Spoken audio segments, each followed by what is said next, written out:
Ekene m kwa Igbo ndị management. Ihe bụ voice note release, because in this era now, the security of every Igbo person lies within us.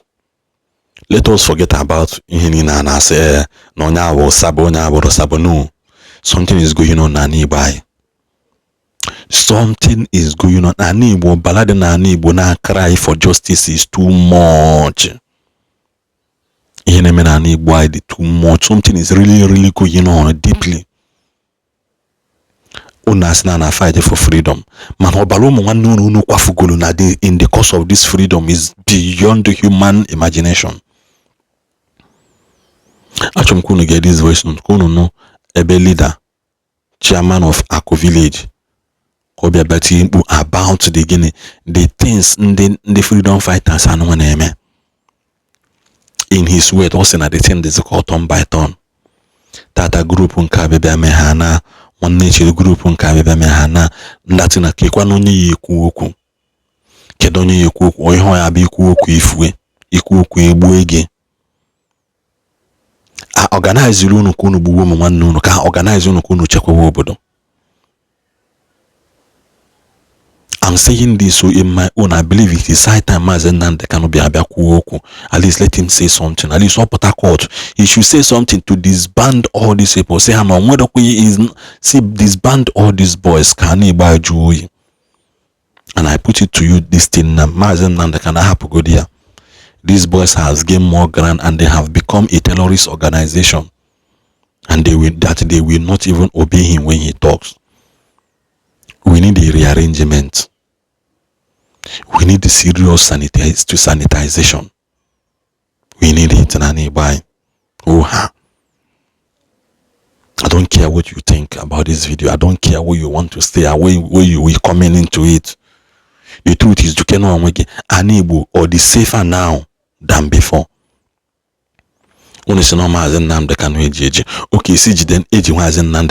then why can't you people respect the law of the land and be a good and abiding citizens? Ununa wagale ani Igbo mmadụ here and there, anato mmadụ here and there. Eji asị na Fulani. Eji asị na Fulani na ato. Okay, Fulani na ato. What have you people done to combat Fulani crisis na Igbo? Mbolone kunu na ndị Fulani will go face to face combat. Mbolone kunu na ha will go face to face combat. I say, hey, na ndị Fulani biakwa ndị mabụ unu Biafra ndị freedom fighter chua hoso. Obodo enwekwa n'ili makwa na anakwe kwesịrị bụ na obodo kwesịrị na ihe kwesịrị activities kwesịrị na-aga, because knowing fully well that na enwere ndị no somewhere that making that have volunteered themselves to safeguard obodo, but we are no longer safe in the hands of those who feels they are safeguarding the land. We are no longer safe. Ona nnekwu video anụ onye mano obodo na echi. Who knows? Obodo onyoshi bụ leader. Onyoshi nakati halo security of the land of obodo. Hanyi onyoshi naka. What else do you expect? What else do you expect? Again, this voice note. No. Ehenemen na Imo State so far. Kodekwan. Aha m bụ Ikechukwu. Amụrụ m n'ụmụ anụ dị n'ime akụ n'ime Okigwe, Imo steeti nke Nigeria. Abụ m onye akụ. Achọrọ m iji ohere a mee ka ụwa niile ghọta, mee ka ndị Nigeria, ndị Imo steeti, ndị Okigwe, ndị ụmụlọlọ, ndị nna atọ na ndị agbata obi ndị akụ niile were mata na o nwere eziokwu nke zoro ezo, nke ndị mmadụ na-amaghị, nke butere ji nwee ọtụtụ echiche dị iche iche nke megidere ndị akụ. Ya mere, geenụ ntị ka nkọwa nke mere, n'ihi na abụ m onye akụ. o nwere otu nwa okorobịa a na-akpọ Gentle the Yahoo. Gentle the Yahoo wụ nwaafọ amụrụ n'ala ụmụ ekegwu. Ụmụ ekegwu dị n'ime Amorie nke dị n'ime Akụ nke Okigwe n'Imo steeti Nigeria. Nwaamadi ya a na-akpọ Gentle, ezigbo aha ya wụ Ifeanyi Chukwu. Aha mma ya wụ Anna. Aha papa ya wụ Okorienta Eze, nke eji okpegbuo were mara n'ihi papa ya na-ezu ohi. Mgbe ọ na-Enugu, ohi o zuru mere eji chefuo na aha ya wụ Okorienta were akpọ ya okpegbuo onye oziri. Ọ bụrụ na o zuru ihe gị ya ekpegbuo gị were napụ gị ihe gị. Nke a bụ nke bụ eziokwu. Now, Ifeanyi okpegbuo nke eji Gentle the Yahoo were mara bụ nwaafọ Akụ. Achọrọ m ime ka unu mata otu ya wụ mmiri si baa n'opi ụgbọgịrị. Ọtụtụ n'ime unu nọ na Nigeria, n'ime Imo steeti, n'ime Okigwe na ndị gbara gburugburu maara na o nwere mgbe a na-atọrọ ndị mmadụ n'ụzọ sitere Okigwe bata Amosu, si Amosu gawa arụ ndị Izọgụ, bata gawa aka ọkwa wee baa Anambra. Na o nwere mgbe a na-atọrọ ndị mmadụ na Naihot n'ịkpọ ọra kwa abalị abụọ. Ọdịse ka eji emeji biznes. Ndị nke abịa mee taa, ha ala nwanne echi ndị ọzọ abịa atọrọ ha si n'ịkpa ọra bata ịkpa ndị Akụ, si ịkpa Akụ tọrọ ha baa ịkpala ọmara gawazie Lọkpa Nta. Mgbe a na-atọ ndị mmadụ,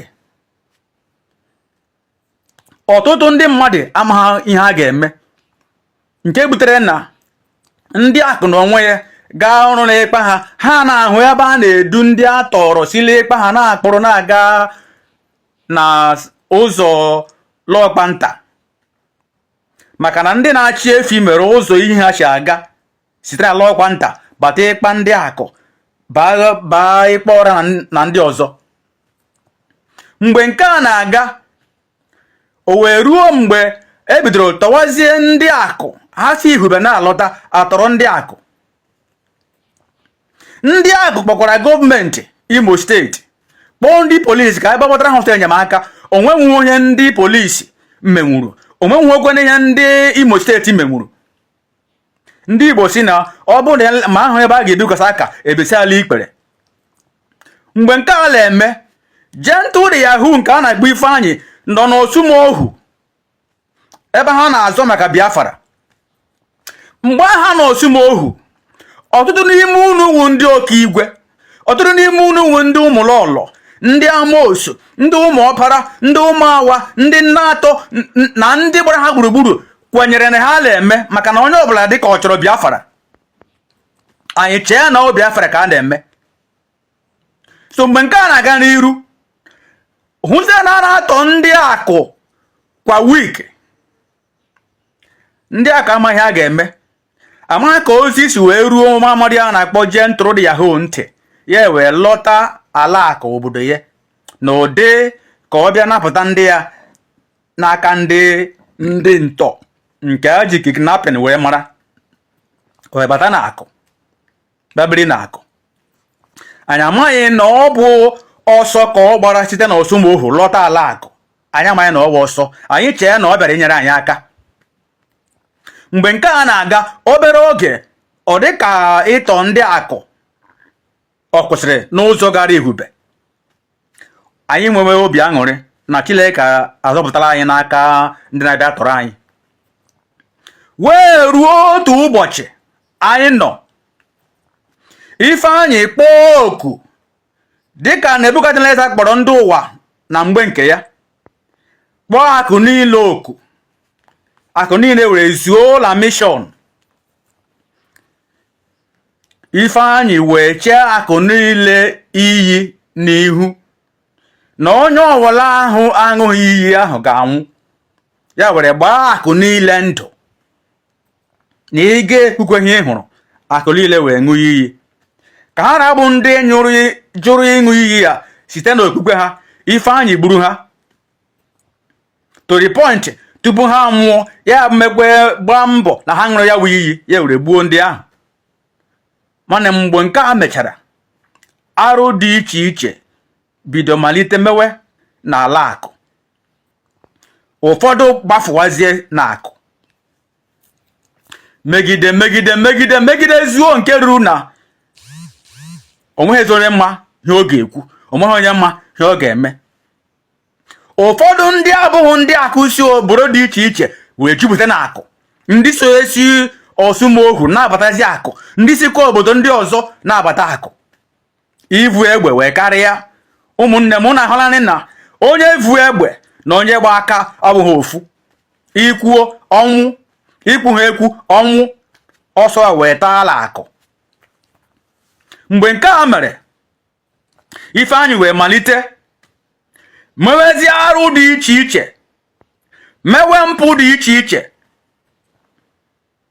nke anya ndị ụfọdụ n'ime anyị nọ n'akụ hụrụ, kama onye kwen ga-ekwu n'ihi ikwuo gaa mụọ. Ya mere, arụ were mee, mpụ wee juo ebe niile. Agaa n'ebe ọzọ bute ndị mmadụ, eburubote na akụ bịa gbuo. Ndị hụrụ kwuru, nke mụ onwe m hụkwara mgbe gara aga, m were gbapụ. Mana n'eziokwu, achọrọ m ime ka ndị Naịjirịa ghọta, ime ka ndị Okigwe ghọta, na ndị gbara gburugburu, ndị agbata obi ndị akụ mata na okwu a na-ekwu bụ site n'aka ndị yuutu akụ.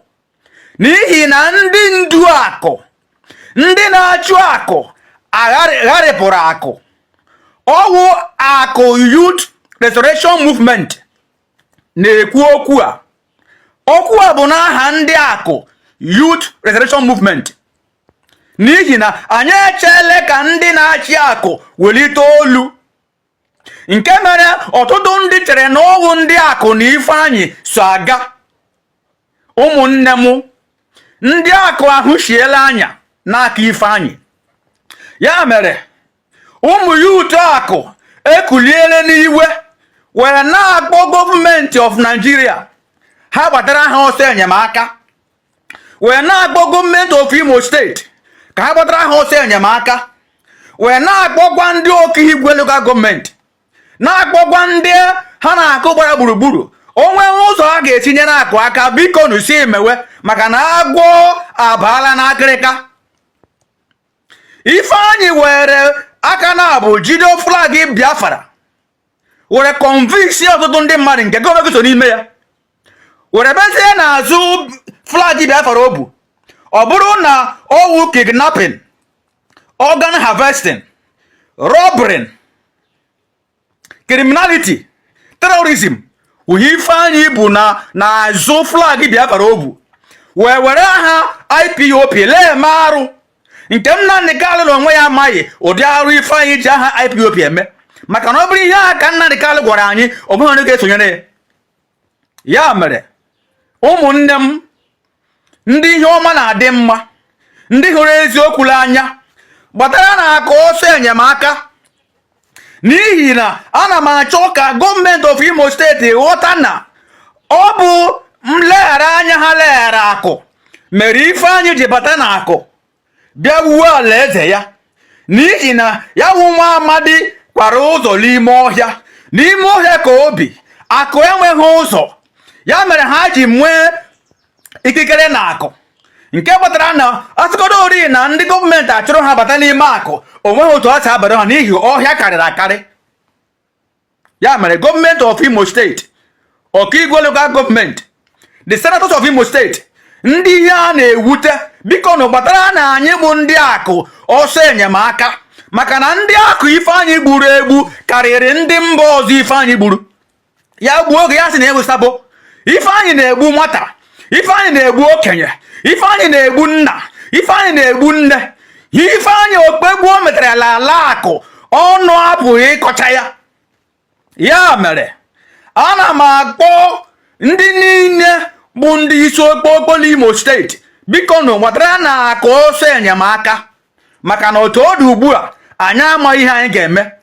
Anyị bụ ndị yuutu akụ kwere nkwa na onwe ụzọ anyị ga-esi nyere gọọmenti Imo steeti aka ma ọ bụ gọọmenti aka. Biko anyị bụ ndị yuutu kwere nkwa na anyị ga-eme nke a. Biko nụ gbadara anyị ọsọ enyemaka maka na ya bụ ihe akarịgo. Ndị Igbo si na ọ na-awụ ihe karịa atụọ ya aka. Anyị bụ ndị yuutu bụ mgbada na-eti mkpu n'oke olu abụghị na ihe eji anyị aghala anyị kama ọ bụ na ka ndị ụwa nụrụ olu anyị maka na ya nwe ihe akarịala. Ya nwe ihe akarịala. O mebeghị ụdị arụ nwa amadi a na-agba Ifeanyị aka Gentle the Yahoo mmefọrọ. O meela arụ. O meela arụ. O meela arụ. Ya mere bikonu onwe otu unu ga-etinyere ndị akụ aka, unu egbukwala oge maka na ya wa agwọ n'ozili ime akịrịka. Gbata na okpiri, butenụ mma ka anyị kụgbuo ya wa agwọ tupu ya emebie obodo a. Udo dịrị unu ụmụnne m. Okwu a si n'aka Akụ Youth Restoration Movement na-ewetara unu ozi ya. Udo dịrị unu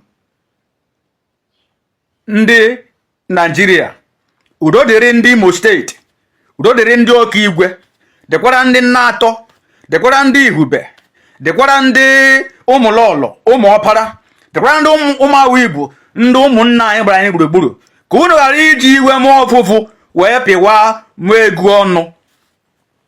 Otu akọ ha m n'olu.